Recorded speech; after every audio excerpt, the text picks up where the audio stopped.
Entonces, el tema que vamos a ver es en patología intestinal, ya entramos en intestino, apéndice, ¿no? Apéndice secal.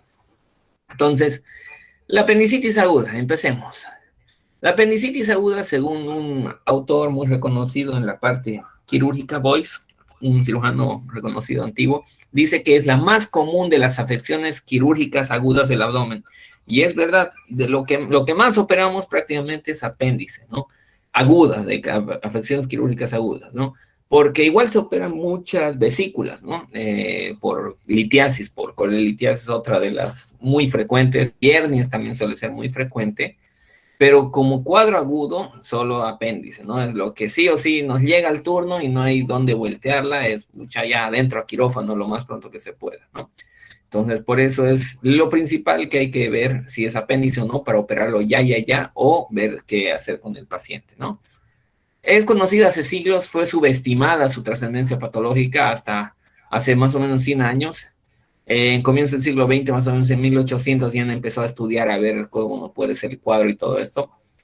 Y tiene una prevalencia tan elevada que 1 de cada 15 seres humanos la sufren. O sea, a todos casi, a muchos les llega, ¿no? Las apendicitis. Gracias a Dios, hasta ahora me he salvado. Y espero salvarme porque ya estoy fuera de la edad más característica de las apendicitis, ¿no? Pero uno no sabe nunca cuándo le va a llegar. Entonces, ¿qué es el apéndice secal y para qué sirve, no? Sería el vestigio afuncional, en teoría, o sea, sin función. Bien, yo no me salvé por ahí, Carlita. Entonces, el vestigio afuncional de un órgano filogenéticamente u ontogenéticamente en regresión. O sea, ¿qué quiere decir con todo este bla, bla? Que supuestamente es ¿qué se llama? Un órgano que en nuestra antigüedad, de nuestros ancestros, los Homo neanderthalis y otros tenían una función y ahora está regresando, como se podría decir, involucionando y está quedando por eso chiquito e inútil en teoría, ¿no? Pero se está viendo, se intenta buscar funciones a este órgano y se ha visto que la función, sobre todo inmunológica, es una de las que más fuerza tiene, ¿no? De que en teoría, como es un órgano linfoide, tiene nódulos linfoides en su pared, en la parte submucosa, que a veces esos son los causantes de que se inflame, entonces se cree que tiene una función para mantener una flora microbiana estable, supuestamente, para eliminar la parte de la flora exógena patógena y mantener la flora endógena saprófita bien, ¿no? Más o menos por ahí se cree que va la función de que cuando se toman antibióticos se elimina la flora por infecciones o por cualquier razón, el apéndice se encarga de reforestar, por así decirlo, de bacterias ese intestino, ¿no? Entonces, también se cree que es consecuencia del desarrollo en la infancia y de la región iliocecal, ¿no? Más o menos que ahí se fue desarrollando exageradamente esa parte y por eso queda esa bolita, ¿no? Ese apéndice, ¿no? Luego, primero, este apéndice puede medir, varía mucho el tamaño, ¿no? Desde 6 a 20 centímetros. Algunos incluso dicen menos, ¿no? Desde 3, 4 centímetros, pero es raro, lo más común es desde 6. Y los más largos que se han llegado a ver es 20, incluso algunos dicen hasta 30, pero no está bien documentado, ¿no?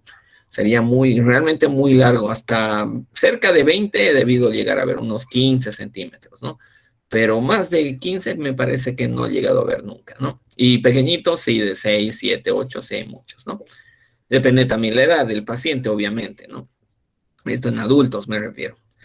Y el diámetro, normalmente el diámetro es de 4 a 8 milímetros de diámetro en adulto.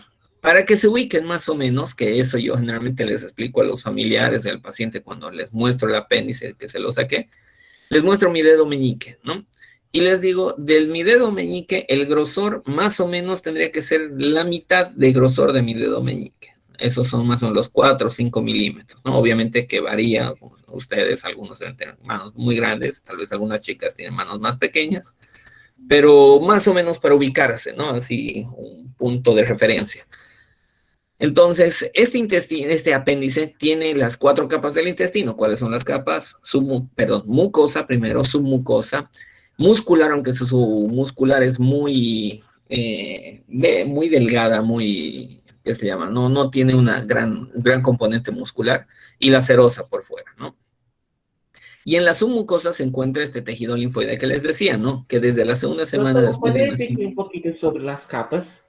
Ya, querido, son las mismas capas de todo el tubo digestivo, ¿no? Que conocemos. Hay las mucosas o mucosa muscular y la serosa en todo el tubo digestivo. Bueno, menos en el esófago, que ahí no hay serosa, sino hay adventicia, ¿no? Ahora, en todo el tubo digestivo, la muscular tiene una capa circular, una capa longitudinal, y en el estómago hay hasta una tercera capa, que es la oblicua, ¿no? Pero en el apéndice el detalle es que la muscular no está bien desarrollada. ¿Por qué? Porque el apéndice sale del colon, ¿no?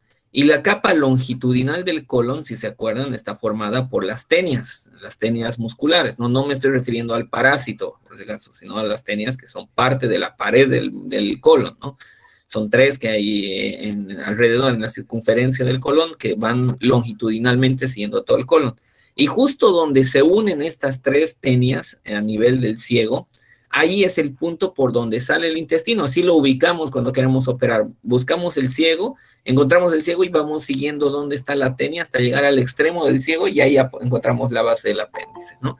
Entonces, por eso es que este apéndice no tiene una capa así muscular gruesa, es muy delgadita, porque viene ahí queda en la base estas tenias, ¿no? Y no es un órgano principalmente contráctil, ¿no? No tiene que contraerse mucho, ¿no? Eso sobre las capas, entonces. ¿Qué le estaba diciendo? En esta submucosa está este tejido linfoide, que desde la segunda semana después del nacimiento se va desarrollando y va creciendo. En la edad adulta va involucionando como en la mayoría de los tejidos linfoides, ¿no? Pero sobre todo en la edad pediátrica es muy, muy funcionante, ¿no? Este tejido linfoide aumenta al máximo entre los 12 y 20 años de edad. A los 30 años se reduce a la mitad, como les decía, ¿no? Y en los ancianos suele presentarse una fibrosis que oblitera, o sea, que obstruye su luz, y por eso en ancianos es poco probable que se presenten las apendicitis. Pero no quiere decir que no se presentan, sino que es raro, ¿no? Y hay el otro detalle, que clínicamente son muy diferentes de las típicas apendicitis de jóvenes, ¿no? La función, como les decía, ¿para qué sirven? Las placas de Peyer, que sabemos que son las placas linfoideas, intervendrían en la génesis y maduración de los linfocitos B, en la producción de inmunoglobulinas secretoras intestinales y mantenimiento de la flora intestinal, como dicen, ¿no? Entonces, no es un órgano completamente inútil, como se va diciendo, ¿no? Pero no es una función imprescindible la del apéndice, definitivamente, ¿no? Entonces, se inflama, mejor sacarlo y quedar tranquilos, ¿no? A nivel epidemiológico, la mayor incidencia ocurre entre la segunda y tercera décadas de la vida, por eso en personas adultas jóvenes o en adolescentes incluso. 60% corresponden al sexo masculino, es un poco más frecuente en hombres, ¿no? 2/3 de las laparotomías practicadas por abdomen agudo son apendicitis. O sea, el 66% de laparotomías que se entra como el diagnóstico de abdomen agudo van a ser apendicitis. O sea, es definitivamente la patología más frecuente quirúrgica, ¿no? El 7 al 12% de la población general padece apendicitis aguda, como hemos dicho. La historia y la sucesión de los síntomas son características diagnósticas más importantes. O sea, clínicamente se tiene que diagnosticar una apendicitis. El diagnóstico de apendicitis no es laboratorial, no es imagenológico, es clínico. ¿Ya? A pesar de las 50,000 diagnósticos diferenciales que puede tener, hay que saber, hay que llegar al diagnóstico por la clínica principalmente, ¿no? Y es poco frecuente en la primera infancia y en la vejez, como ya dijimos, ¿no? Hay arriba una imagen bien bonita de un apéndice en una cirugía laparoscópica. Un ratito, con razón, no estoy en... Ahora sí. ¿Dónde está mi puntero? Acá está mi puntero. Entonces, acá, mírenlo, ¿no? Este es el apéndice. Ahí está agarrado, traccionado, la punta del apéndice. Aquí vemos el ciego. Y justo lo que les decía, la tenia, es esa línea que vemos, esa línea blanquita, que va justo a la base del apéndice, ¿no? Y aquí vean cómo lo han ido liberando este apéndice de su mesoapéndice. El meso es esta grasita por donde va a transcurrir la arteria apendicular, ¿no? Todo el intestino tiene meso, ¿no? ¿Cómo se llama el meso del intestino delgado, del yeyuno, del ilion? ¿Cómo se llama ese meso? ¿Quién me dice? No saben, no puede ser. A ver, preguntemos a alguno por ahí, porque generalmente ustedes responden rápido. A ver, alguien ahí a la Como la pregunta, doutor? ¿Cómo se llama el meso del yeyuno y del ilion? El meso del yeyuno y del... A ver, del meso del yeyuno y del ilion. A ver, aquí una a la suerte, voy a ver al que le toque el dedo justo. Ups, ha salido de casa. ¿Dónde estamos? Aquí ya. Erika, ¿qué dice? Erika. Uy, ya lo perdí. Se movió justo. Erika Cristiane Pereira. Erika, ¿estás por ahí? Sí, estoy. Querida Erika, dime, ¿cómo se llama el meso del intestino delgado? Sin Google, eso sí. Mesocolo, no creo. No, Mesocolo ese es del no, es colon. intestino grueso.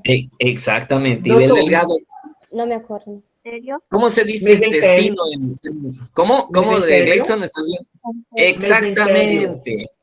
Eso, exactamente. Acuérdense, todo lo que quiere decir entero es intestinal, ¿no? Entonces, el término, el prefijo entero se refiere a intestino delgado. El prefijo colo o colon se refiere a colon, ¿no? Gastro es estómago, entonces el estómago no tiene un meso propiamente, sino tiene los epiplones, ¿no? Que el epiplón menor y mayor.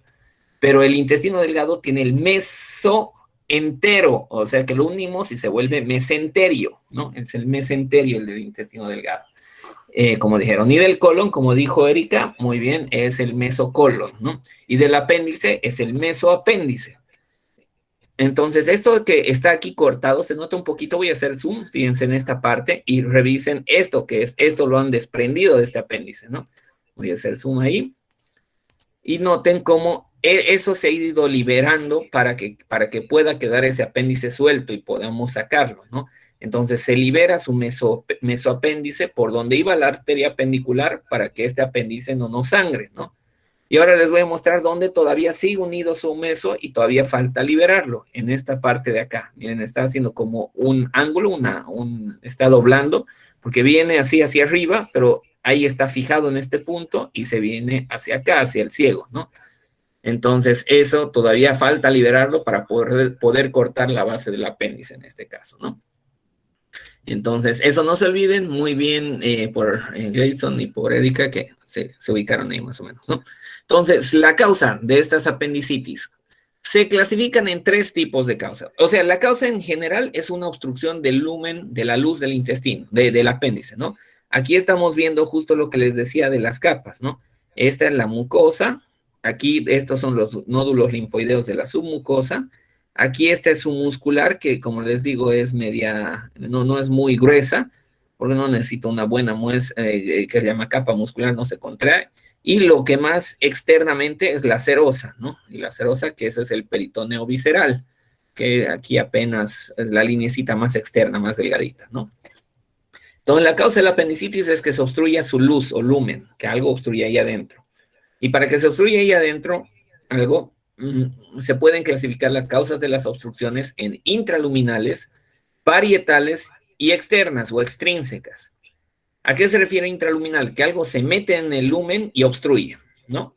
¿Qué puede ser eso? Fecalitos. Fecalitos son esto de aquí. Justo este de aquí es un buen fecalito. Este apéndice está abierto y estamos viendo una bolita de heces fecales ahí, una piedrita de heces fecales, más o menos, ¿no? Eso es un fecalito. Entonces, esa es una de las causas más frecuentes, por ejemplo, ¿no? Otra, esto, parásitos, ¿no? Miren aquí sus 50 parásitos, sus ascaris metidos bien en el apéndice, lo van a inflamar, ¿no?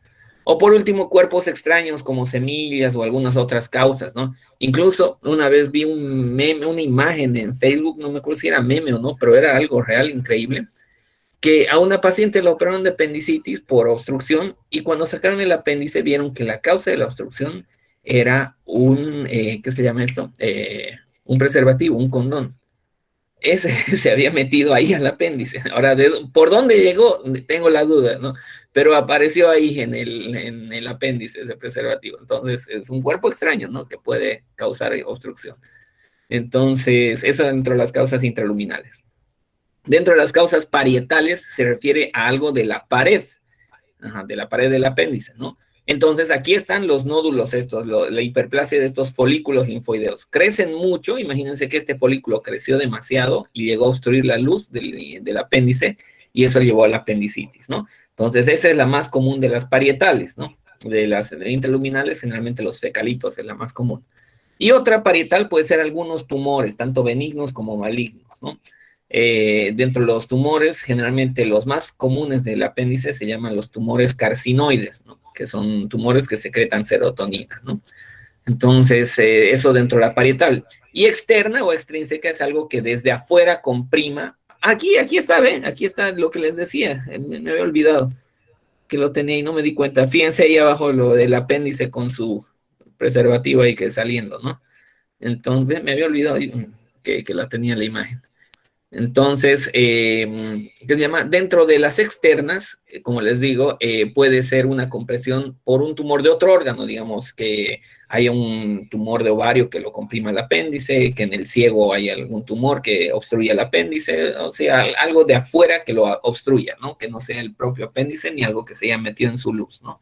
Entonces, tumores de otros órganos o bridas de adherencias, a veces hay por una cirugía previa, por una peritonitis de otro origen, se adhiere, se forman bridas, que son como bandas elásticas, y eso va a obstruir a nuestro apéndice, ¿no? En la infancia y adolescencia, por hiperplasia de folículos linfoideos es la causa más común. En edades avanzadas es más frecuente, como les decía, por intraluminal, principalmente fecalitos o parásitos, aunque no tan frecuente parásitos, o puede ser parietales como tumores también. Cuerpos extraños suele ser menos frecuente. De todos estos, hiperplasia en niños definitivamente y fecalitos en adultos principalmente, ¿no? Lo más frecuente. Dentro de la fisiopatología, y esto es una pregunta examen de grado muchas veces, ¿no? Por ejemplo, hoy tocó a varios y justo esto le tocó este caso a uno y le preguntaron la fisiopatología, que se defendió nomás, le fue bien, ¿no? Entonces, el factor predominante dentro de la fisiopatología, dentro de la etiopatogenia, es la obstrucción de la luz. Se obstruye la luz y de ahí empieza todo el problema, ¿no? Como vemos aquí, tienen sus fecalitos y uno de estos fecalitos miserables se le ocurre ir a obstruir la luz y de ahí complica todo, ¿no? Hay oclusión de la luz apendicular. ¿Con eso qué va a ocasionar? Falta del drenaje que se llama por acumulación de moco. Entonces, como tiene una mucosa secretora ese apéndice, va a ir secretando ese moco, pero como va a estar obstruido, va a ir aumentando esta presión intraluminal, ¿no? Entonces, eso lleva ese moco que se está acumulando, aumenta la presión intraluminal, ¿no?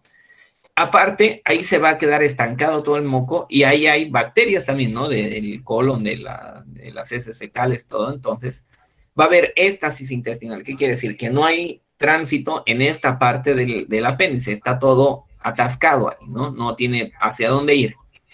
Entonces eso va a llevar a que proliferen las bacterias ahí adentro, ¿no? Una proliferación bacteriana, crecimiento, más secreción y va a seguir aumentando la presión intraluminal. O sea, cada vez va hinchándose más, ¿no?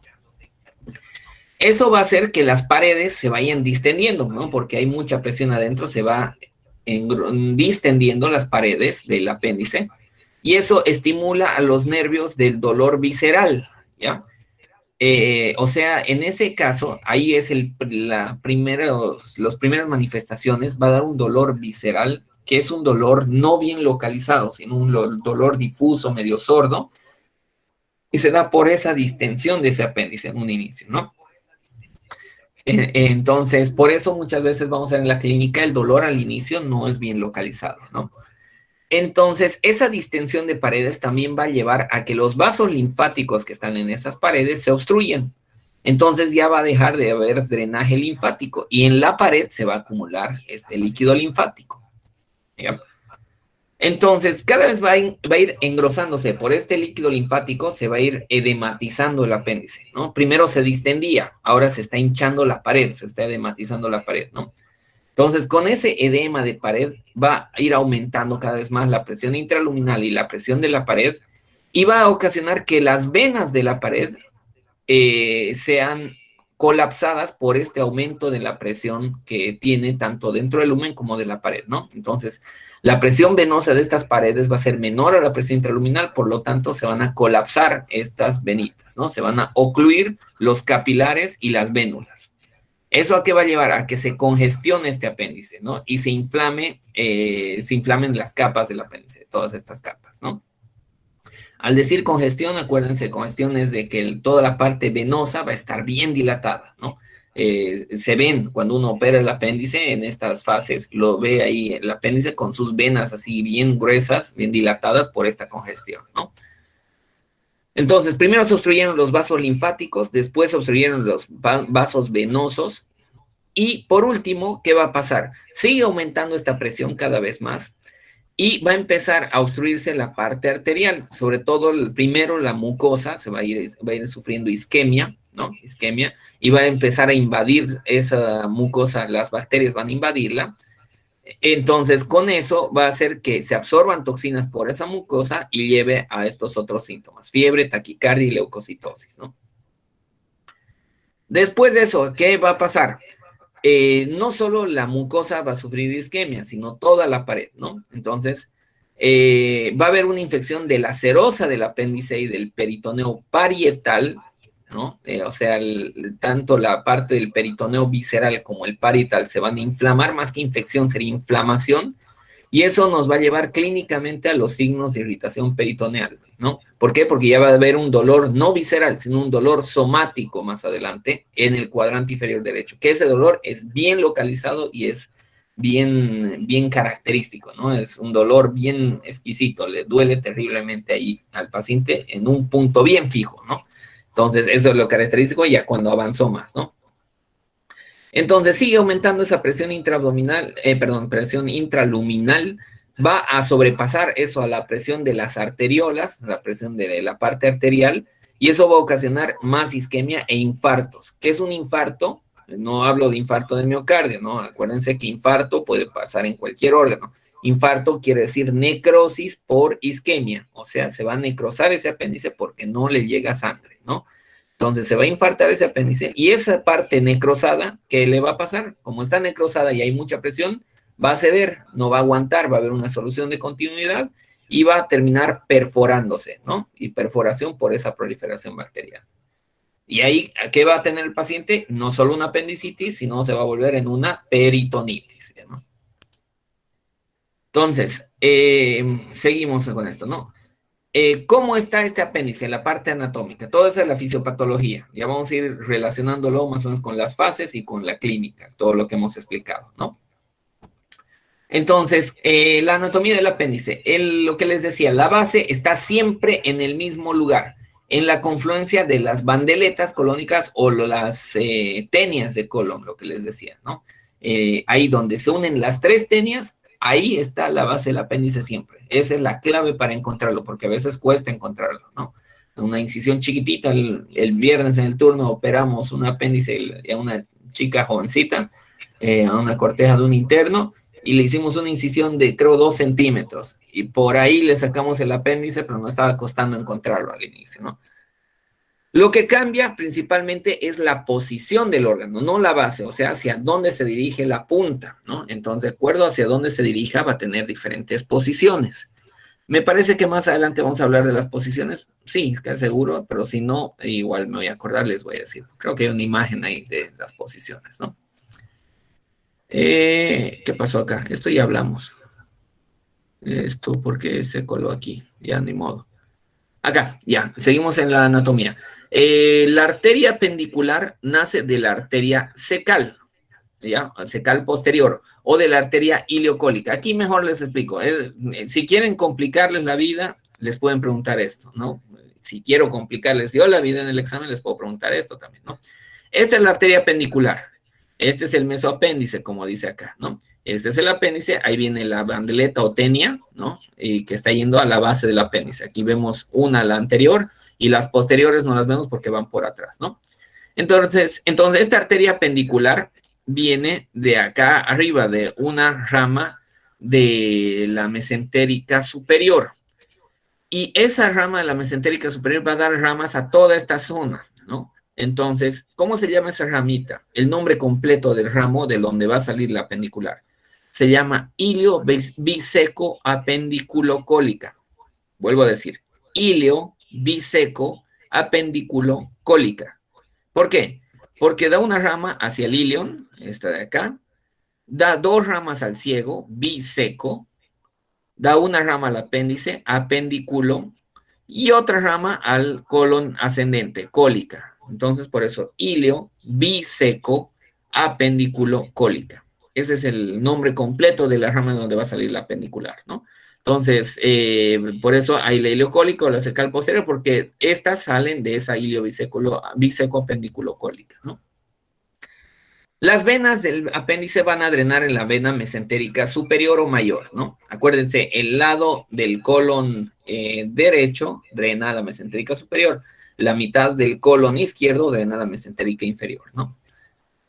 Los linfáticos del ciego drenan a la cadena ganglionar ileocólica, esto no nos interesa mucho, y los nervios vienen del plexo solar por el plexo mesentérico superior, y es por esto que tiene ese dolor visceral en un inicio, ¿no? Por las conexiones con este plexo solar y el plexo mesentérico. Esto ya vimos. Y acá, lo que les decía, las posiciones del apéndice, ¿no? Me acordaba que vi esta imagen.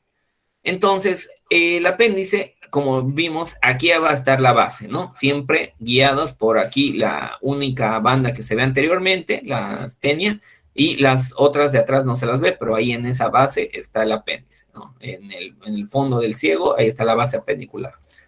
¿Cuáles son las posiciones del apéndice? Aquí hay solo unas cuantas, ¿no? La más frecuente, donde va a estar el apéndice, es por detrás del ciego. Por eso aquí está con líneas punteadas, porque está yendo de ahí hacia atrás del ciego. Esa es la posición retrocecal, ¿ya? Posición retrocecal. Es la más común según toda la literatura, aunque muchas veces clínicamente no se lo encuentra tanto en esa posición, muchas veces se lo encuentra por acá abajo, pero bueno, según la literatura dice que la más común es la retrocecal, ¿no? Otras posiciones que puede tener, como ven, se llaman las posiciones de acuerdo a la relación que tiene con el ciego o con el ilion o con la pelvis también, ¿no? Si va detrás del ciego, retrocecal. Si va debajo del ciego, subcecal. Si va hacia la parte de la pelvis, pelviana, ¿no? Si viene por delante del ilion, recién se están conectando, delante del ilion está verde, está delante del ilion terminal, preilial. La azul que está yendo detrás del ilion, postilial o retroilial, ¿no? Entonces esas son las posiciones más conocidas, más comunes. Pueden haber otras, por ejemplo, presecal puede haber por delante del ciego, aunque es raro, pero pueden haber. Y bueno, esas son las principales, ¿no? Ahora, aquí dice subserosa. ¿A qué se refiere subserosa? Y está con asterisco, ¿no? Porque a veces va a ser como en este caso de acá arriba. Normalmente el apéndice está suelto, como lo hemos visto en esa imagen de la laparoscopía, ¿no? Aquí. Así está sueltito, bueno, unido solo por su meso, pero no está enterrado, por así decirlo, ¿no? Porque a veces, cuando es subseroso, ¿qué es? ¿Cómo es el apéndice? Es que está pegado al ciego, generalmente retrocecal, está pegado detrás del ciego, pero está metido debajo de la capa serosa del ciego. O sea que parece que no hubiera apéndice, porque se lo ve como si fuera solo el ciego, porque está escondido, está enterrado, por así decirlo, como les digo, ¿no? En la pared del ciego. Y es así como se vería más o menos. Voy a hacer zoom ahí para que intenten notar cómo ve ese apéndice. Está todo como tapado por una sábana que sería que se llama la capa serosa del ciego, ¿no? Está enterrado ahí, escondido. Solo vamos a ver el grosor del apéndice, pero no lo vamos a ver sueltito como vimos hace rato. No se lo puede jalar porque está escondido ahí, enterrado, como les digo, ¿no? Entonces, esa sería una posición retrocecal, pero subserosa, que a veces nos toca operar y los estudiantes dicen, ¿qué quiere decir subseroso? No entienden. Y generalmente uno sufre terriblemente al operar estos porque son mucho más complicados, ¿no? De operar. No se puede liberar tan fácil y se tarda mucho más al operar estas subserosas, ¿no? Entonces, eso dentro de las posiciones, ¿no? Ahora, el apéndice en condiciones normales puede ir cambiando de posición y a veces eso nos confunde clínicamente, ¿no? Lo más común es que se encuentre en esta zona de fosiliaca derecha, obviamente, ¿no? Ahí vemos en la pélvica, aquí más abajo todavía unas posiciones bien inferiores que a veces se confunden, chocan con la vejiga y da síntomas urinarios, da hasta laboratorios con alteraciones urinarias que se pensa una infección y es por contigüidad que lo inflama, ¿no? Luego aquí más cerca de la línea media y más elevado, ¿no? El ombligo debería estar más o menos por aquí y aquí está mucho más encima o casi a nivel del ombligo. Y en ocasiones incluso puede ser tan ascendente que puede llegar a estar cerca de la vesícula biliar, ¿no? Aquí vean dos posiciones Y nos ha tocado operar ya, así a pacientes que entramos por dolor que se llaman hipocondrio derecho como una colecistitis, porque de paso justo se le ocurre tener piedras también al paciente, y vemos que el apéndice está ahí todo inflamado llegando hasta esa zona y viene desde abajo, y por la incisión que le hicimos de Kocher por ahí, no podemos liberar el apéndice en su base, ¿no? Entonces, o hacerle otra incisión o ver qué hacerle ahí porque estamos sufriendo y complicándonos, ¿no? Entonces, por eso es que a veces puede doler muy alto. Y otro diagnóstico diferencial, ya aquí tenemos, ¿no? Colecistitis aguda es diagnóstico diferencial de apendicitis, ¿no?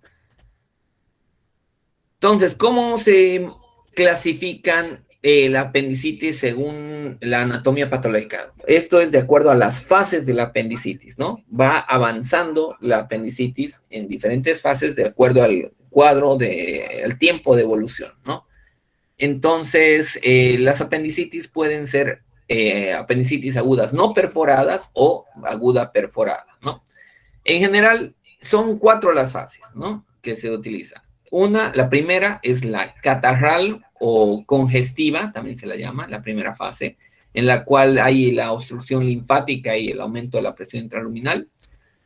Luego hay la apendicitis supurada o flemonosa, también se llama, que en esta ya hay la obstrucción venosa y en esta se va a ver más dilatados los vasos sanguíneos, va a haber un poco incluso de fibrina alrededor del apéndice, que es como una capa blanca de nata blanca más o menos, que para que se ubiquen.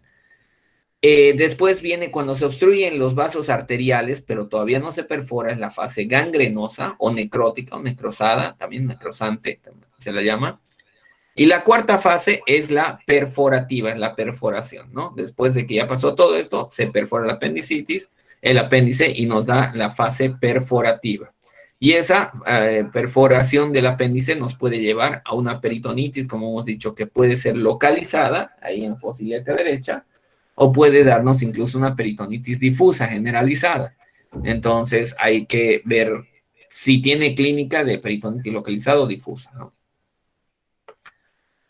Entonces, esto es lo que les decía, ¿no? Congestiva o catarral, lo mismo que decía, flemonosa o supurada, gangrenosa o, bueno, necrótica también, y la perforada, ¿no? En la congestiva el apéndice parece normal o muestra una ligera hiperemia y edema, ¿no? No hay exudado seroso. Es así. Ahorita les voy a mostrar en la imagen. Aquí, así se ve una apendicitis catarral. Edema, pero nada más. No es normal este apéndice, no está tan rosadito, está medio edematizadito, pero nada más, o sea, por eso catarral o congestiva, ¿no? Luego, en la flemonosa, el apéndice y el mesopéndice están edematosos, los vasos están congestivos, hay petequias que son visibles, se forman láminas de exudado fibrino purulento, a veces también se le llama fase fibrino purulenta esta, y puede haber líquido peritoneal transparente o turbio incluso, ¿no? Entonces, acá vemos esa fase flemonosa o supurada. Este es el tejido fibrino purulento que les decía, ¿no? Esto de aquí, esto blanco, esta capa blanca que se le forma, está más edematizado, más grande. No nos ayuda mucho aquí la imagen porque está muy agrandada y esta su medida no me convence. Parece enorme este apéndice, ¿no? Mira, de casi 2 centímetros de grosor. Podría ser, ¿no? Pero no me convence, espero no encontrar una mejor imagen realmente. Pero la idea es esa, ¿no? Sobre todo esta fibrina, este tejido fibrino purulento que tiene cubriéndolo y está más congestivo y con petequias, ¿no? Luego, esto lo diagnosticamos en la cirugía propiamente, ¿no? Por ejemplo, el de la laparoscopía que vimos hace rato, parecería que es más que todo una catarral, ¿no? No estaba muy inflamada, parecía esta más que todo, ¿no? Porque no vi placas de fibrina, por ejemplo, en esa laparoscópica, no me acuerdo por lo menos. Luego la gangrenosa, se agregan áreas moradas, verdes, grisáceas o negruzcas por la gangrena que está sufriendo, ¿no? Puede presentar microperforaciones, pero no una perforación macroscópica, sino no se ven las perforaciones, pero puede haber líquido ahí afuera, ¿no? Del apéndice y líquido incluso de aspecto medio turbio o hasta casi fecaloideo, pero no es muy común, ¿no? Cuando se perfora completamente recién suele ser más fecaloideo, ¿no? El líquido peritoneal, pero sí purulento, ¿no? Y la capa muscular se encuentra necrótica en la gangrenosa. ¿Quieren ver cómo es? Así, ¿no? Está todo morado, necrosado eso, muerto. o gangrenado. Entonces, esto está a punto de perforarse. En cualquier ratito que se le ocurra, al anestesiólogo la voltea y no quiere operar y aparece una cesárea para quitarnos el quirófano, ya se perforó ese apéndice, ¿no? Entonces está, bueno, 6 horas más o menos según la teoría, tocaría esperar entre lo que se convierte en gangrenosa y se perfora, ¿no? Más o menos. Y por último, perforada, hay ruptura macroscópica, o sea, sí se ve un orificio en el apéndice, como en este caso, ¿no? Ahí está el hueco. Miren, no se lo ve ni siquiera muy inflamado este apéndice comparado con este se lo ve peor, ¿no? Pero aquí sí hay una perforación y salió su fecalito. Entonces, esta ya es perforada, porque hay una ruptura macroscópica, ¿no? Generalmente sí se ven algo así con su hueco, pero no es que no quiero que crean que se lo ve mejor, pero perforado.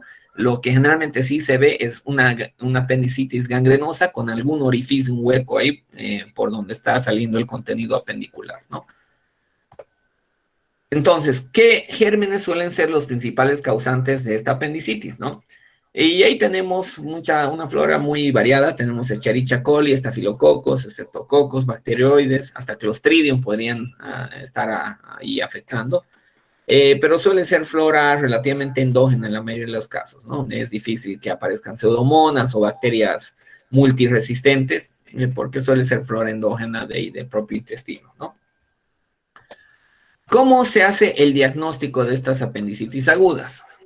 Se basa en una tríada, en trípode diagnóstico, se dice, pero siempre la clínica es lo principal, ¿no? Si el laboratorio no va con la clínica, si los estudios de imagen no van con la clínica, lo que vamos a confiar es en la clínica siempre, ¿no? Entonces, la clínica es lo que manda, laboratoriales nos pueden ayudar y estudios de imagen también nos pueden ayudar, como a veces también nos complican.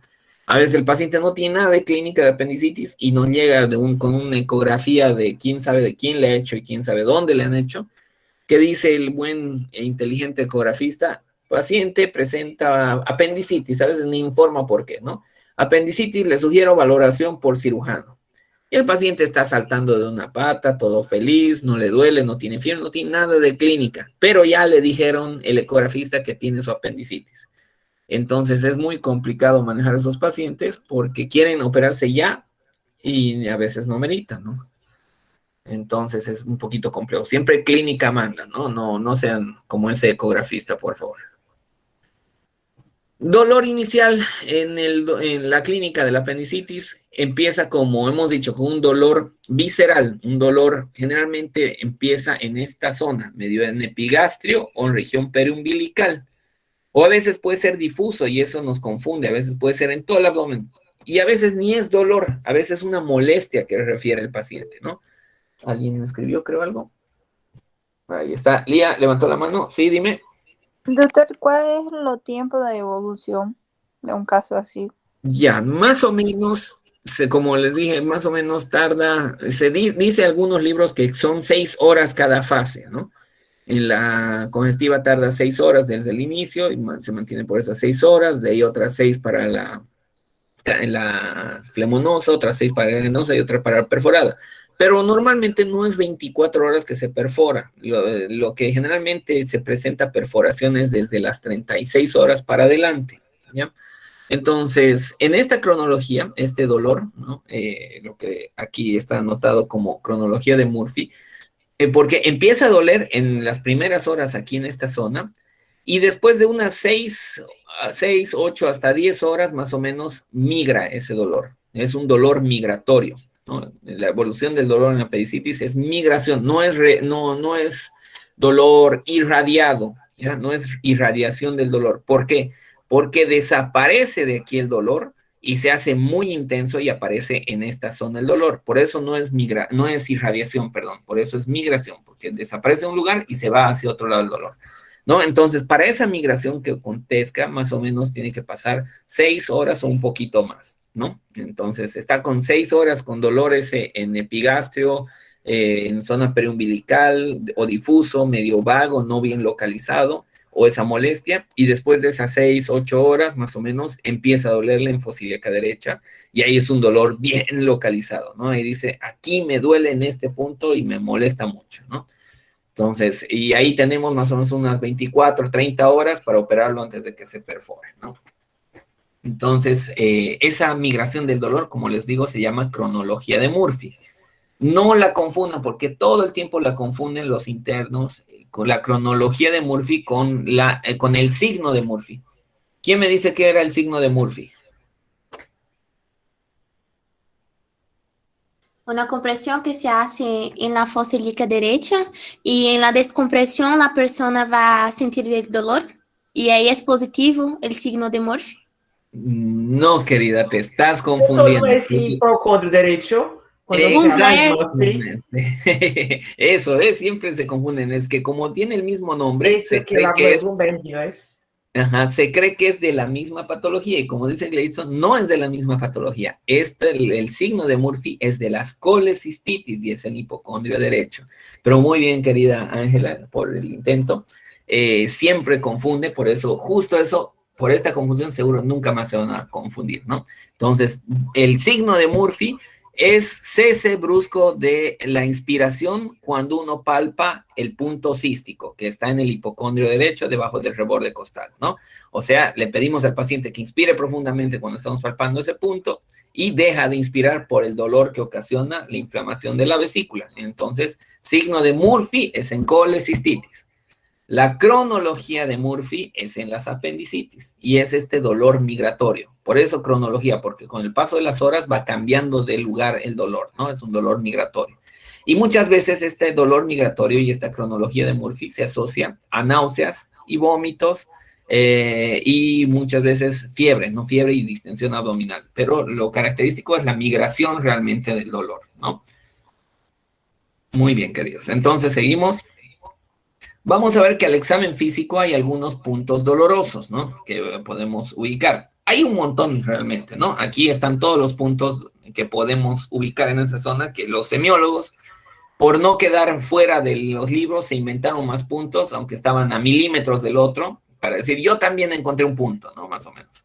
Punto de Mitter me voy a inventar por ahí en algún momento, ¿no? Entonces, ¿cuáles son los puntos en esa zona? El más conocido, el más usado, el más típico, es el punto de McBurney, ¿no? McBurney, que es un punto que se localiza en esta línea, ¿no? Hacemos una línea imaginaria de la espina ilíaca anterosuperior hacia el ombligo y esa línea la dividimos en tres. En la unión del tercio externo con el tercio medio, donde está el punto 1, ahí es nuestro punto de McBurney, ¿no? Unión del tercio externo con el medio de esa línea imaginaria. Luego, hay otras que son menos comunes, por ejemplo, aquí, como vemos, hay el punto, aquí tenemos el de McBurney de moradito, acá, vamos a hacer zoom. Entonces, ahí vemos punto de McBurney. El punto que está justo al medio de esa línea imaginaria se llama punto de Monroe, que algunos libros lo preguntan, y a veces, si queremos torturar y molestar a los estudiantes, lo preguntamos. El que se encuentra en la unión del tercio interno con el tercio medio que está de verde ahí se llama punto de Morris, hasta se parece con el de Monroe para confundirnos más, pero no son muy importantes esos, ¿no? El de McBurney es el más importante realmente. Y hay otro que nos sirve para una incisión, ¿no? Que es el punto que se llama de Lanz, que es el amarillito que vemos ahí, ahí se hace la incisión de Lanz, y hay la línea de Lanz también. La línea de Lanz es esa línea imaginaria que va de una espina ilíaca anterosuperior a la otra espina ilíaca anterosuperior, ¿no? Es la línea esa rosadita que apenas se nota, esa sería la línea de Lanz. Y el punto de Lanz es ese amarillo, que esa línea de Lanz la dividimos igual en tres partes, y en la unión del tercio derecho con el tercio medio, ahí está nuestro punto de Lanz, ¿no? Entonces, el tercio medio del tercio medio con el tercio derecho en la línea biliaca, que es la línea de Lanz, ¿no? Entonces, esos son los puntos dolorosos, ¿no? Vamos a hablar del signo de Robson más adelante, no me adelanto todavía, pero ya vamos a hablar qué es, ¿no? ¿Cuál es la clínica de una apendicitis? Tanto que hemos hablado que es diagnóstico clínico, tenemos que saber la clínica, ¿no? Entonces, va a haber defensa muscular, o sea, una contracción del abdomen. En un inicio es defensa voluntaria, pero en las peritonitis ya se hace involuntaria. Luego va a haber contractura muscular. La defensa y contractura generalmente puede ser en el abdomen derecho y puede hacerse después generalizada. va a haber hiperestesia cutánea. ¿Qué quiere decir esto? Que la piel de esa zona es muy dolorosa, solo la tocamos apenitas y ya siente una sensibilidad aumentada, ¿no? Y a veces por esta contractura de un solo lado del abdomen puede haber una desviación del ombligo hacia el lado derecho, aunque esto es muy imaginativo realmente, ¿no? Porque no se desvía mucho, ¿no? Es una mini desviación milimétrica, pero hay que ser muy, muy exquisito para verlo, ¿no? Que se llama, es el signo de Chutreau, ¿no? Se preguntan en exámenes de grado, por ejemplo, he escuchado preguntarlo. Es más, yo lo he preguntado también. Entonces, hay el signo de Chutreau, ¿no? Luego, ¿qué más clínica va a tener el apendicitis? Síndrome funcional, o sea, signos y síntomas de alteración de la función del aparato digestivo.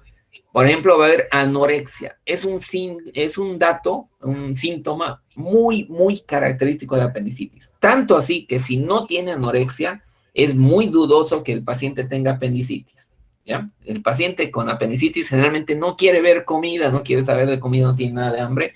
Eso porque está distendido, está con dolor, y lo último que quiere saber es comida porque cree que le va a hacer daño, ¿no?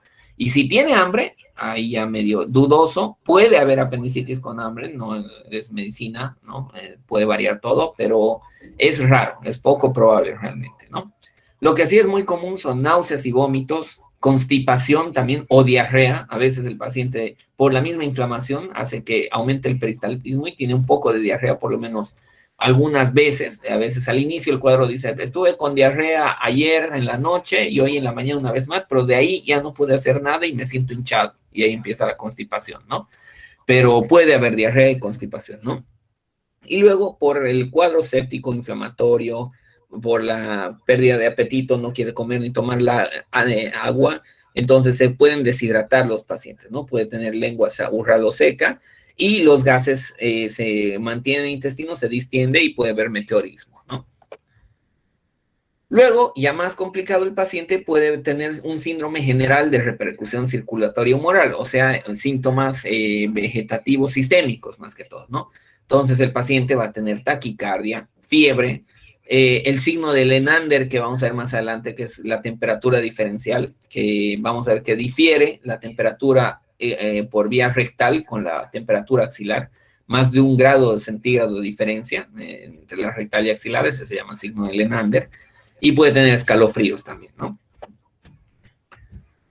En resumen, pero lo más característico, como hemos dicho, de la clínica, hemos dicho varios síntomas, signos, va a haber el dolor epigástrico, migra a periumbilical, o puede ser difuso y después a fosa ilíaca derecha, náuseas, vómitos y anorexia, fiebre, leucocitosis, cronología de Murphy, más o menos todo lo que hemos visto en el momento 1, ¿no? Y por eso esa clínica es la que nos va a ayudar. Ahora, clínicamente, en el examen físico, hay un montón de signos apendiculares. Y les voy a mostrar para que sufran, ¿no? Todos esos signos apendiculares ahí. Miren, ahí hay 40 signos, 2 triadas y 2 maniobras. O sea, para que sufran, ¿no? De estos 40, no todos son importantes, ¿no? Hay algunos que sí se preguntan muy frecuentemente y otros que no, ¿no? Entonces, de estos se los tengo subrayados ahí los principales, ¿no?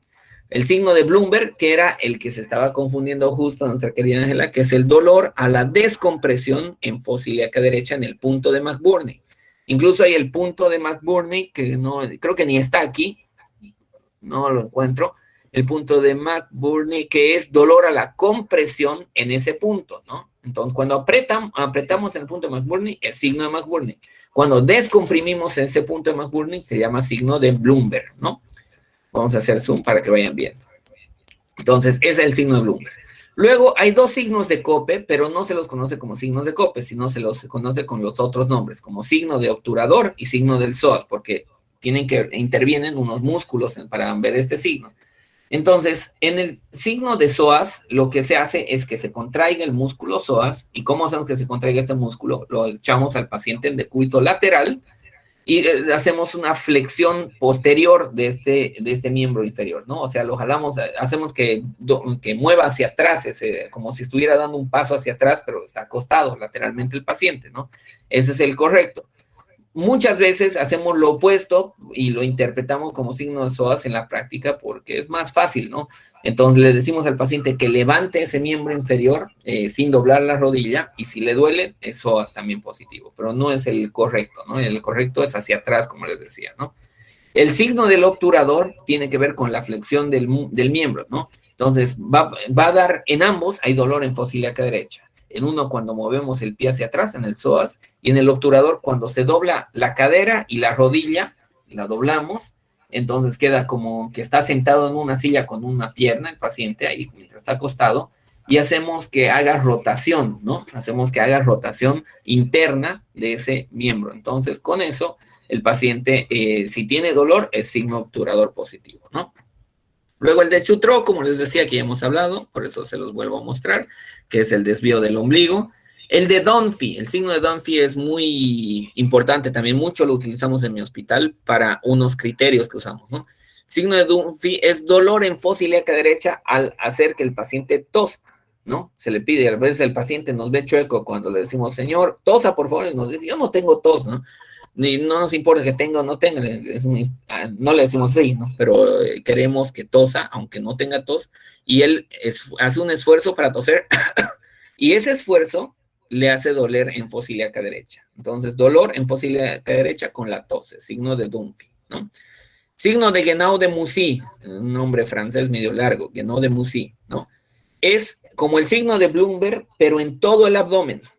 ¿Ya? En todo el abdomen hay dolor a la descompresión, ¿ya? Entonces soltamos, apretamos y soltamos bruscamente y en todo el abdomen le duele. Ese es un signo de peritonitis difusa, de peritonitis generalizada, ¿no? Hay otros un montón más que no nos interesa. El signo de Lenander, que hemos visto la diferencia. Aquí dice de 0,5 grados, pero otros libros dicen de 1 grado de diferencia entre la rectal y la axilar. Luego tenemos el signo de Robson, que dijimos que vamos a hablar después, que este igual es muy característico, siempre le intentamos hacer al paciente, es dolor en fosa ilíaca derecha, pero cuando apretamos la fosa ilíaca izquierda al paciente.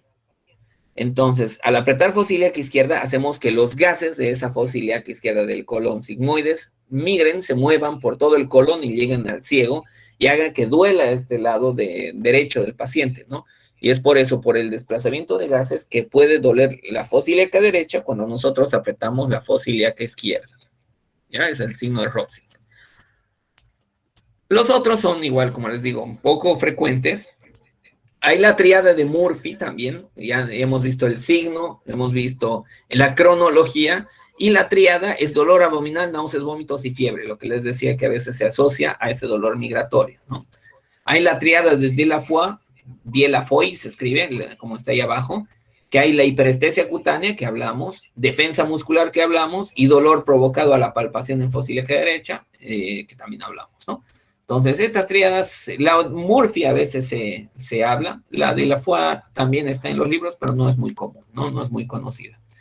Y luego hay la maniobra de San Martino, que ya está en desuso prácticamente, muy a la mala realmente hacerle esto al paciente por posible apendicitis, pero a veces toca, ¿no? Ante la duda. Cuando no hay estudios de imagen, sobre todo, o laboratorios, toca hacerle, ¿no? Entonces, se hace una palpación con una mano en fosa ilíaca derecha, pero con la otra mano se le hace un tacto rectal al paciente, ¿ya? Se le hace dilatación del ano, se le hace tacto rectal al paciente, y con eso vamos a ver si el dolor se lateraliza. A veces cuando el dolor es difuso, no bien localizado, con esta maniobra, el dolor se localiza muy bien en fosa ilíaca derecha, ¿no? En la zona pendicular. Entonces, una lateralización del dolor hacia el lado derecho, al hacerle el tacto rectal, se llama la maniobra de San Martino, ¿no? Y a veces en el tacto rectal, aunque muy pocas veces, cuando el apéndice es pélvico, está muy abajo, se puede palpar una masa o dolor en la pared rectal posterior derecha. Esto, por ejemplo, yo solo una vez he visto en un paciente, que era un caso muy raro de apendicitis, que estaba ya mucho tiempo de evolución, estaba con 3 semanas de evolución, que el paciente tuvo una apendicitis, pero se volvió un plastrón apendicular. ¿Qué es un plastrón? Es cuando cuando el epiplón va y encierra a toda la zona de fosa ilíaca derecha, la zona pendicular, para contener la inflamación, ¿no? Digamos, está a punto de perforar ese apéndice y el epiplón va a contener eso y no va a dejar que dé una peritonitis difusa. Entonces, con eso no se extiende la inflamación y con eso, con el tiempo, y si usan antibióticos, sobre todo, muchas veces el paciente va y recibe antibióticos de forma empírica de la farmacia, entonces ahí pueden contener la inflamación y está no tranquilo, pero no está con un cuadro de peritonitis tremenda, ¿no? Y ya puede aguantar así días o semanas. Y así nos llega un paciente con 3 semanas, hicimos tacto rectal, se sentía ese dolor y esa masa, e incluso el paciente, que pensamos que era un cáncer por nada más, nos decía que hacía heces en forma de cinta, súper delgaditas, heces acintadas. Entonces nosotros, pucha, este paciente era joven nada más, pero ya pensábamos que era un tumor. Se lo terminó de estudiar, se lo operó y resultó ser su apéndice de 3 semanas de evolución, ¿no? Entonces, Yo no tengo es una pregunta. Dime, Lía. Yo ya miré pasar esto con un amigo, pero era bien atlético. Piensa que las personas que hacen ejercicio y todo, ¿tiene posibilidad de pasar esto? ¿Que su cuerpo está se defendiendo? No. No necesariamente, querida Lía. Te cuento que no necesariamente, porque este paciente era joven, pero era gordito. Y ¿qué se llama? Más depende del estado inmunológico, por no necesariamente que sea ejercicio, que sea atleta, pero hay personas igual que por más que no sean muy atletas, tienen buen estado inmunológico y pueden contener la inflamación y se mantienen así, ¿no? Entonces, no implica realmente el que tenga una buena actividad física que pueda aguantar esto, ¿no? Hay personas, he visto atletas tremendos, sus fisicoculturistas, que una inflamación del apéndice los deja un mes, no un mes, estoy exagerando, una semana o 2 semanas internado y no está tan grave, ¿no? Entonces, a veces puede afectar, incluso también el uso de corticoides ahí cuando son fisicoculturistas tiene que ver, ¿no? Pero, como te digo, no influye la actividad física mucho en esto, ¿no? Siempre una persona atlética está en mejor estado, pero no es algo que sí o sí va a defender al paciente, ¿no? Entonces, que me deje pasar de diapositiva. Ya saben, para el examen, los 40 signos, las 2 triadas, las 2 maniobras, tal vez entran, quién sabe. Bueno, les voy a pasar la diapositiva para que estudien bien ahí. Sigamos. Luego, en algunos pacientes no va a haber el cuadro clínico típico, va a haber una clínica atípica y nos va a hacer difícil el diagnóstico. ¿En qué personas puede ser atípica la clínica? Primero, en niños y también en ancianos. Entonces, en los 2 extremos de la vida, las apendicitis son más raras, ¿no? A veces no hay el típico dolor, no hay signos de irritación peritoneal, no hay defensa abdominal. En ancianos no hay leucocitosis, el abdomen es blandito, no es muy doloroso porque no tiene mucho tejido muscular, entonces varía mucho en niños y ancianos, ¿no? Y es raro que se presente en niños muy pequeños. Mayores de 5 años ya empieza a tener apendicitis, pero en los menores de 5 puede haber, pero es muy, muy raro, ¿no? Y ahí es difícil el diagnóstico. En ancianos igual es raro, pero se puede presentar. Ahora, en gestantes, ¿qué pasa? En mujeres embarazadas, por el crecimiento del útero, ese apéndice que debería estar aquí, más o menos, este es el punto de McBurney, y ahí debería estar el apéndice más o menos en las personas sin embarazo. Con el desarrollo del embarazo y el crecimiento del útero, miren cómo va migrando ese apéndice. Y llega prácticamente ahí casi al reborde costal, a los 8 meses, aquí dice, ¿no? Entonces, con el útero va a desplazarse ese apéndice superiormente.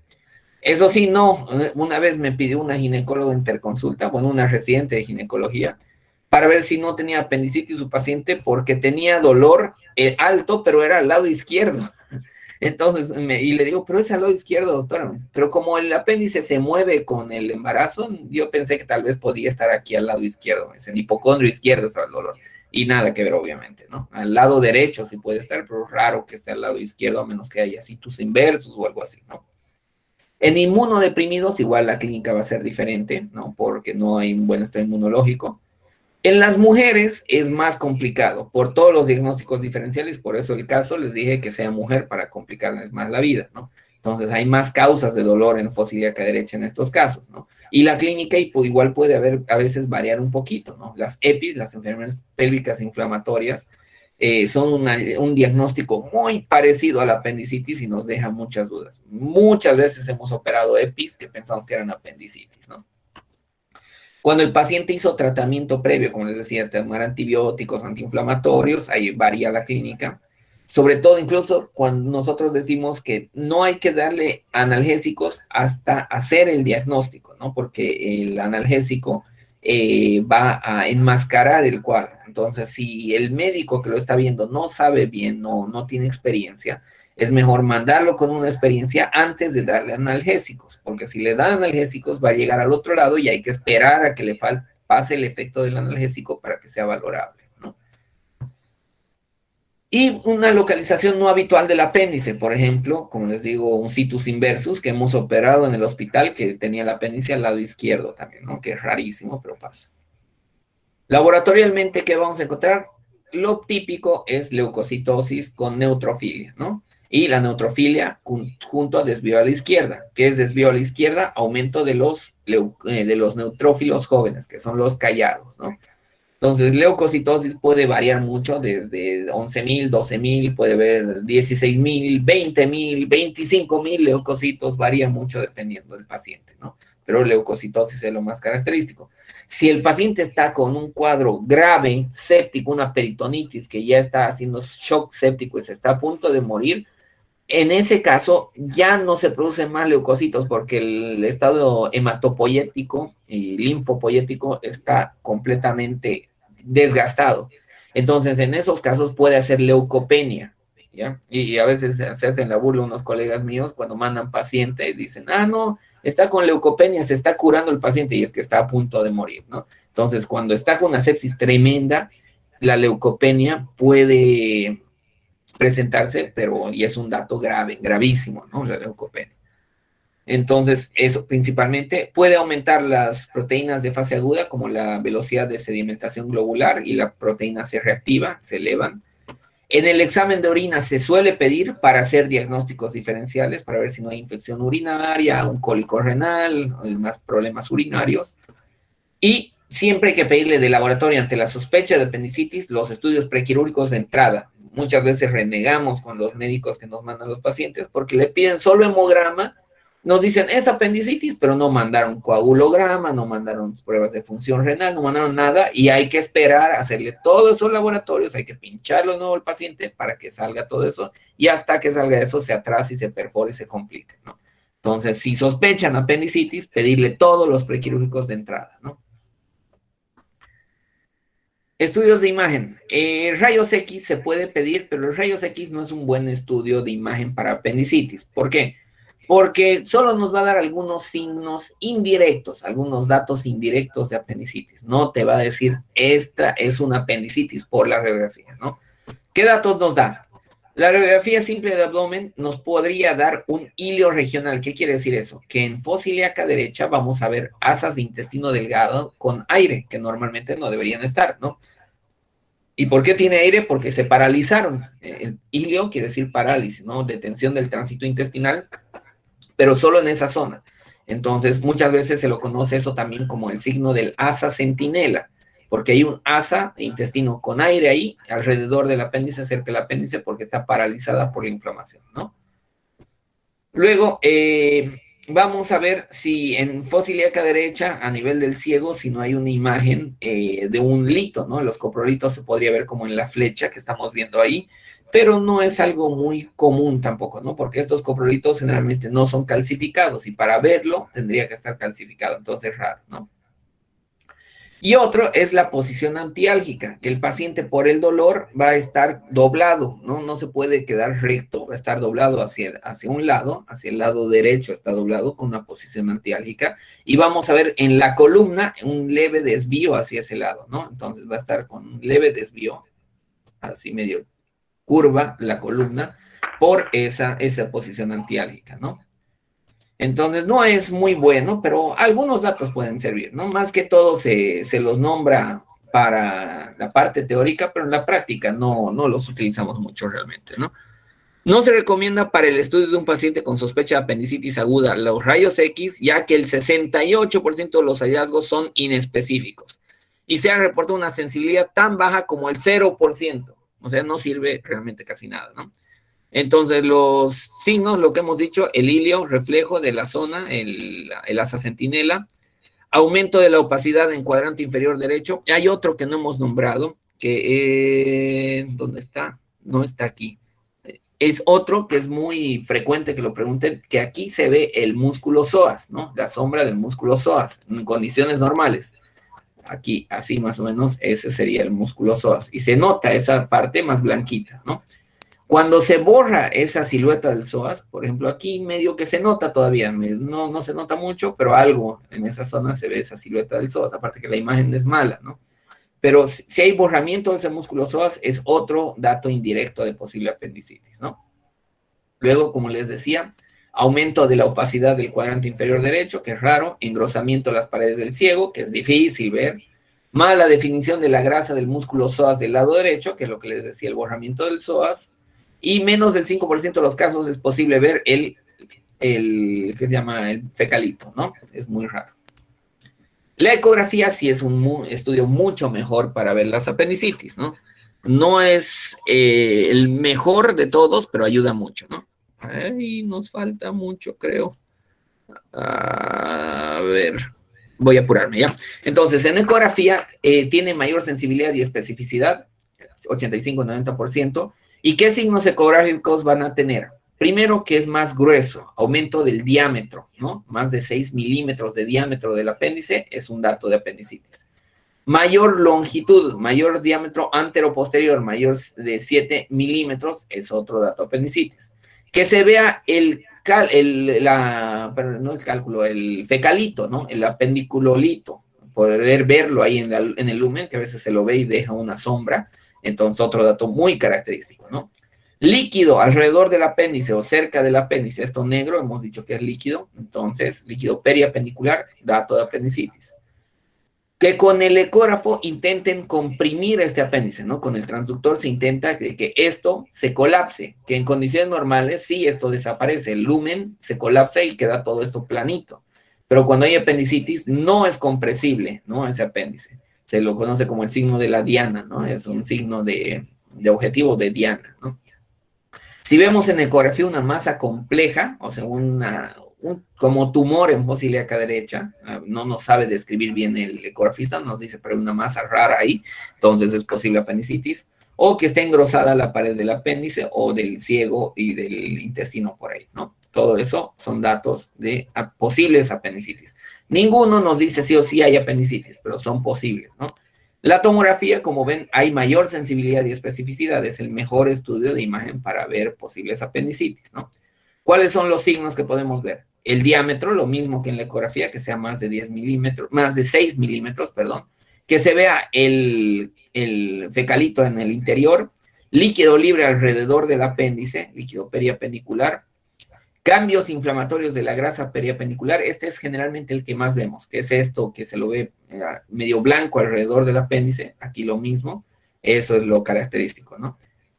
Y si le damos contraste vía oral, este apéndice no va a llenarse de contraste. Es raro hacerlo, ¿no? Porque al paciente generalmente lo dejamos sin nada por vía oral, pero podrían intentar hacerle una tomografía con contraste vía oral, ¿no? Para el diagnóstico se hace la escala de Alvarado, que ahí no sé si ven una imagen parecida, y esta escala de Alvarado es para ver la posibilidad de que sea apendicitis, ¿no? Hay Alvarado y hay Alvarado modificada. Para Alvarado hay signos, síntomas y laboratorios. Dentro de Alvarado, los síntomas tenemos migración del dolor, que da un punto, anorexia da un punto, náuseas y vómitos dan un punto. Dentro de los signos, dolor en cuadrante inferior derecho como a la palpación es 2 puntos, signo de rebote positivo 1 punto y fiebre otro punto, ¿no? Entonces, ahí vamos sumando cuántos puntos va presentando el paciente. Y laboratorialmente, si tiene leucocitosis, 2 puntos, y si tiene desvío a la izquierda de neutrófilos, 1 punto. Entonces, vamos sumando todos, y como dice acá abajo, voy a hacer zoom ahí, si tiene menos de 4 puntos, es poca probabilidad de apendicitis. Tiene 5 a 6 puntos, no es diagnóstico, pero podría ser, da como para observarlo, para ver qué podría, si empeora o mejora, ¿no? Entonces, 5 a 6 puntos, dudoso. Más de 7 puntos, alta probabilidad de apendicitis. 9 a 10 puntos, grita el apéndice, soy yo el que está inflamado, sáquenme de aquí prácticamente, ¿no? Casi certeza de apendicitis. Ese es el primer Alvarado, pero después lo han modificado y han aumentado algunos datos. Ahí la escala de Alvarado modificada. Es muy parecida, ¿no? Por ejemplo, hay el dolor migratorio en fosa ilíaca derecha, anorexia, náuseas y vómitos y hipersensibilidad, dolor a la palpación en ese lugar. Todo eso son un punto excepto hipersensibilidad, ¿no? Dentro de los síntomas hay el signo de rebote en fosa ilíaca derecha igual que en la anterior, fiebre igual que en la anterior, y hay otros signos extra, ¿no? Que acá están estos signos extra, los otros signos que hemos hablado, por ejemplo, signo de Robson, tos, que es el signo de Dunphy, el maniobra de San Martino. Entonces, cualquiera de estos otros signos extra es otro punto. Y por último, leucocitosis. Aquí no hay el desvío a la izquierda tanto, ¿no? Es más leucocitosis, que serían 2 puntos. Y lo mismo se lo suma y se ve la probabilidad de ser apendicitis, ¿no? Hay otras escalas, hay la escala de Ripasa y la escala de Eyre, que bueno, en la escala de Ripasa igual, son otras que han intentado para ver la posibilidad de que sea apendicitis, ¿no? Que se considera el sexo, la edad, la procedencia del paciente, algunos síntomas como dolor, náuseas, que migre el dolor, anorexia, el tiempo de duración de los síntomas, si hay signos, por ejemplo, el signo de hipersensibilidad en fosa ilíaca derecha, el Bloomberg, que es el McBurney de hipersensibilidad, ¿no? Defensa muscular voluntaria, signo de Robson, si hay fiebre, entonces damos puntos, y la leucocitosis también en el laboratorio, e incluso aquí se considera examen general de orina que esté normal, que esté negativo, porque si es positivo le quita puntaje, ¿no? Entonces, si es negativo le aumenta puntos. Entonces, de acuerdo a los puntos, igual, si es mayor de 12, diagnóstico de apendicitis aguda y aclavada, si es de 5 a 7 es baja probabilidad, de 7, 5 a 11, 5 alta probabilidad y menor de 5 muy poco probable, ¿no? Otras escalas, Eyre también. Estas 3, por ejemplo, se hacen en mi hospital, ¿no? Ya vamos a terminar, nos faltan unas cuantas diapositivas. Diagnósticos diferenciales, como les decía, hay un montón. Hay en niños, por ejemplo, hay diagnósticos diferenciales quirúrgicos y no quirúrgicos, obstrucciones, más rotación, un montón. Dentro de los no quirúrgicos, por ejemplo, hay hasta en una neumonía puede ser, ¿no? Una peritonitis primaria, cetoacidosis diabética, un montón. En jóvenes, hombres masculinos, ¿no? Jóvenes, pero no hay muchas, por ejemplo, gastroenteritis aguda y divertículo de Meckel o enfermedad de Crohn, no hay muchos. Adultos en edad media y mayores, ahí hay unas cuantas más, pancreatitis, colecistitis, úlceras duodenales, que todos hemos visto, al nivel del colon divertículos, cáncer y apendicitis por obstrucción del ostium por un tumor también, que estos son, pero las apendagitis se llaman en realidad, no apendicitis, que son de los apéndices epiploicos del colon, son apendagitis, ¿ya? El colon, si se acuerdan, hay apéndices epiploicos en todo el colon y se pueden inflamar esos, muy raro, pero pueden inflamarse y se llama apendagitis, ¿no? En mujeres en edad reproductiva, un montón, embarazo ectópico, torsión ovárica, ruptura de quiste o de folículo ovárico, salpingitis, que son las EPIs que me dijeron, absceso tubovárico, las mismas que de los hombres, ¿no? Obviamente, solo que extra tienen todas estas. Y en el embarazo hay más todavía, ¿no? Las mismas que estas, que todas las que hemos visto, más embarazo ectópico, corioamnionitis, ectópicos, una vez casi operamos un ectópico, porque los ginecólogos no querían hacerle caso a su test pack, ¿no? Entonces, es común también. Desprendimiento de placenta y dolor de ligamento redondo, incluso, que son rarísimas, ¿no? Aquí lo mismo, pero ya está no por grupo de persona, de apéndice, sino por sistema u órgano, ¿no? Aparato biliar, ovario. ¿Sí, querido? Al momento 5 vamos a realizar. Ahorita lo vamos a hacer, ya estamos terminando, los que tenemos que terminar sí o sí. Ahorita terminamos. De todas formas, se les muestro y lo hacemos ahorita, ¿no? El tratamiento. ¿Cuál es el tratamiento de la apendicitis aguda? Operar, operación, ¿ya? Vamos a aclarar algunas cosas, pero no. Se puede hacer cirugía convencional, cirugía abierta. Aquí este apéndice todo está entre flemonoso y gangrenoso. Ya está gangrenado en algunas partes, congestivo. Entonces se puede hacer laparoscópica, como en esta o en esta, o abierta, convencional, ¿no? El tratamiento es quirúrgico, pero con algunas aclaraciones. En apendicitis aguda sin perforación, lo ideal es apendicectomía inmediata, ¿no? Cuando está perforada con peritonitis o flemón, cirugía también, pero se tiene que preparar al paciente con líquidos endovenosos, corregir el desequilibrio electrolítico y darle antibióticos, o sea, estabilizarlo hemodinámicamente al paciente, ¿no? Cuando hay peritonitis difusa, también hay que hacer en la cirugía lavado y hay que dejarle drenajes para que salga todo ese pus que siga formándose.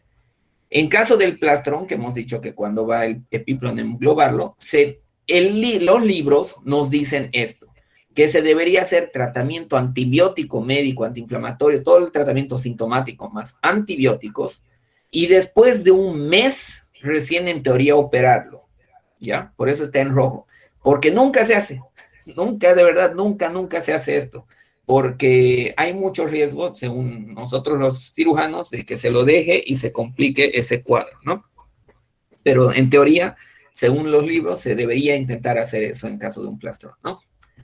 Entonces, este es el punto extra, que no sería tan quirúrgico inmediatamente. Todo sí es quirúrgico inmediatamente, solo con algunos cuidados, pero en este caso, supuestamente en teoría debería ser la cirugía después, ¿no? Y la flora, como hay una flora mixta, hay que darle antibióticos para gram positivos, gram negativos y anaerobios, sobre todo cuando está perforado, ¿no? Entonces se da un triple esquema para todo eso, ¿no? ¿Qué incisiones se pueden utilizar? La McBurney, que es la oblicua en fosa ilíaca derecha, la de Rocky Davis, que es esta transversa, la rojita en fosa ilíaca derecha, en el mismo punto de McBurney, pero transversa. La de Lanz, que es la verde, que hemos dicho en la línea de Lanz, ¿no? En el punto de Lanz.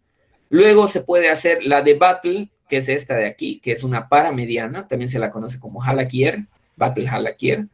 Y en caso de peritonitis se suelen hacer incisiones en la línea media, ¿no? Una incisión mediana infraumbilical, e incluso en niños se hace incisión solo umbilical. En niños pequeños solo cortan el ombligo, operan por el ombligo todo, y queda prácticamente sin cicatriz, sin herida el paciente. Obviamente cuando cicatriza, solo queda en el ombligo la cicatriz, entonces no se la ve, ¿no? Entonces son muy interesantes esas incisiones transumbilicales, ¿no? La técnica, aquí a la rápida, lo que se hace es, se hace la incisión, se entra en todos los planos y se va a buscar el apéndice, como hemos dicho, buscando las tenias. Una vez que llegamos al apéndice, lo liberamos, soltamos su mesoapéndice y vamos a la base apendicular para cortar, clampeamos y ligamos esa base y lo cortamos, ¿no? Con un bisturí yodado.